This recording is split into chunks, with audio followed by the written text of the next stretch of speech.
Saintes martyrs, Pistis, Elpis, Agapé et leur mère Sophie. Ces saintes martyrs vivaient en Italie sous le règne d'Adrien.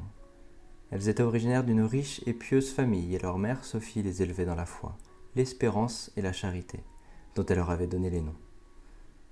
Un jour qu'elles s'étaient rendues à Rome, les jeunes filles et leur mère furent capturées par les troupes de l'empereur, aux oreilles duquel était parvenue la renommée de leur piété et de leur vertu. Stupéfait de constater leur fermeté dans la foi malgré leur jeune âge, l'empereur les fit comparaître séparément, pensant que c'était par émulation mutuelle qu'elles osaient ainsi lui tenir tête. Pistis, qui était âgée de 12 ans, fut la première à paraître devant le tyran. À ses flatteries, elle répondit audacieusement, condamnant son impiété et ses vaines machinations envers les chrétiens.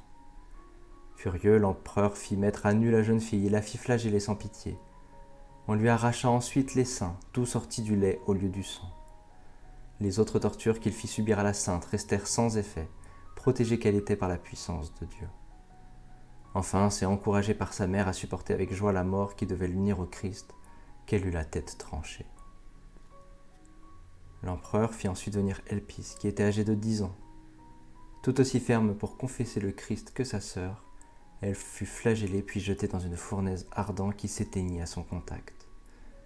Tant l'amour de Dieu qui était en elle était plus brûlant que toute flamme sensible.